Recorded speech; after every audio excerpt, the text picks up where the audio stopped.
Good morning, good afternoon, good evening. Welcome to this journey.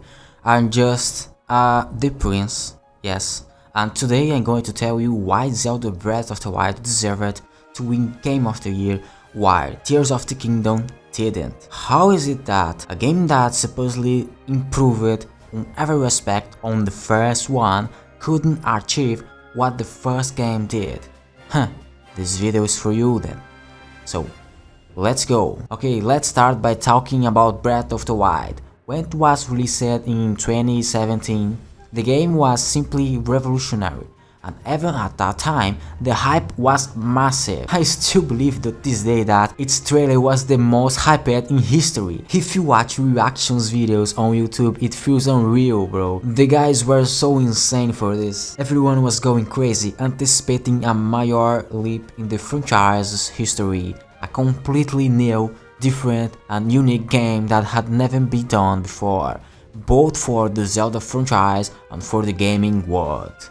Exactly that. As for the gaming world, Breath of the Wild didn't just revolutionize the franchise itself, it also changed what we expect from open world games. The creative freedom it introduced was something players didn't even know they wanted until they experienced it for the first time. Many open world games back then followed more restrictive formulas, with linear missions, invisible boundaries, and mechanics that guided you too much. Breath of the Wild did something few games dared to do. It set you loose in the world without holding your hand. Freedom in Breath of the Wild was something never seen before. Players could go anywhere, climb any mountain, and solve puzzles in various ways. Want to face the final boss just hours into the game? Go ahead. Want to explore Hyrule at your own pace and solve puzzles your way?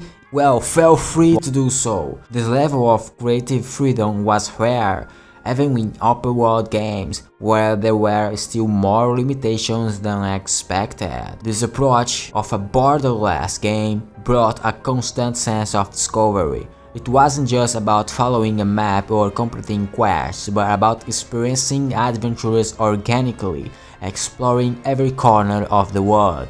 And the interaction mechanics with the environment were one of the most surprising aspects. For example, weather conditions. If it rained, you'd split when trying to climb a mountain. If it was cold, you had to dress warmly or cook something hot to avoid losing health.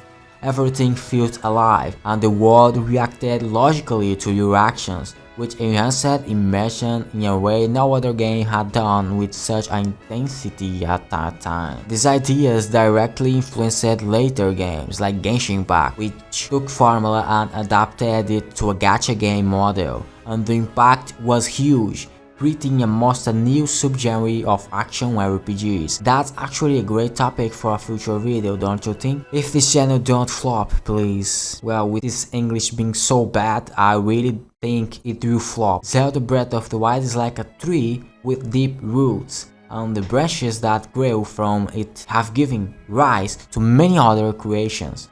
Genshin Impact is one of these fruits, and both games, in their own ways, have impacted the entire industry. Have you ever thought about that? No, the absence of traditional dungeons or the fact that you didn't get main items for treasure chests is something many fans miss. But let's face it, everything in this world has to move forward and get out of the comfort zone. I respect the Zelda franchise a lot for having the courage to break away from what was familiar and instead forge a new path, reinventing itself. It was a risky decision, but clearly it paid off. The truth is, all major games franchises today are trying to reinvent themselves. Some succeed, others not too much, but the one that valued itself the most was The Legend of Zelda Breath of the Wild. It wasn't just the best-selling Zelda of all time, It was also a turning point for Nintendo. But not gonna lie, I don't know if Tears of the Kingdom sold more than GOTY. Does anyone know? I don't. Well, I didn't see the sales, so... Drop in the comments if you know. Getting back on track. To win a Game Awards, the preference is clear. They lean toward games that bring an unforgettable experience and aren't direct sequels. They want something new, an experience that can etch itself into the player's mind. Zelda Breath of the Wild was exactly that. Breath of the Wild didn't just bring something innovative to the series, it redefined the open world genre as a whole. It's a game that made history, and that's a big deal when it comes to awards like the Game Awards. But wait, before continuing, make sure you are subscribed because things are rough over here. Okay, moving on. Why didn't Zelda Tears of the Kingdom have the same impact as The Legend of Zelda Breath of the Wild? The answer lies in everything I've said about Breath of the Wild so far. Tears of the Kingdom did bring innovations and refined a lot of mechanics, but it wasn't as innovative as Breath of the Wild was in 2017. Tears of the Kingdom is a brilliant evolution of Breath of the Wild, but that's the thing, it's an evolution, not a revolution. It takes what worked in Breath of the Wild and enhances it, with new elements like Ultra Hand and Fuse, which allows even more creative freedom to the player. This game also expands the map, adding the skies and the depths of Hyrule, which is incredible, but at the end of the day, the DNA of the game remains the same as Breath of the Wild. And that's the key. When a game lands heavily on its predecessor, it loses the advantage of offering something entirely new to the public. This is where the logic of the Game Awards comes in. They tend to favor games that aren't just sequels but bring something completely fresh and unique to the table. Sequels hardly win the top prize unless they bring a truly revolutionary approach. Tears of the Kingdom was an amazing game, but as a direct sequel, it didn't have the same ability to surprise. Meanwhile, Baldur's Gate 3 brought a revolutionary approach to RPGs, redefining the expectations for the genre.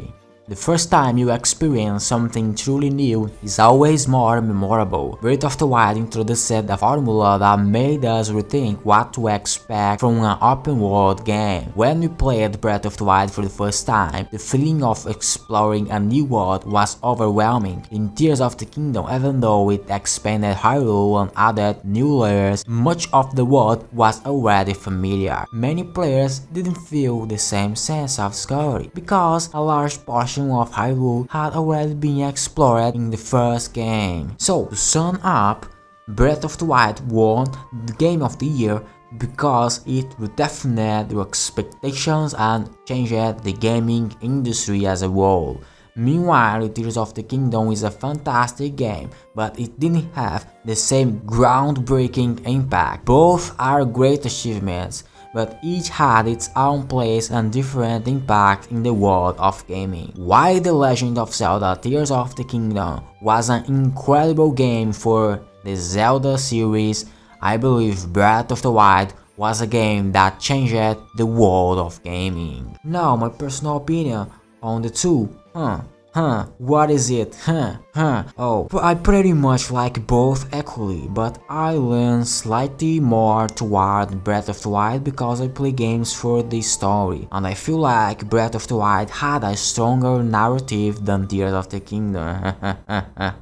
That's actually a good idea for a future video. What about you? Do you agree with this video? Drop your thoughts in the comments. With that, this journey comes to an end. Thanks, and see you next time.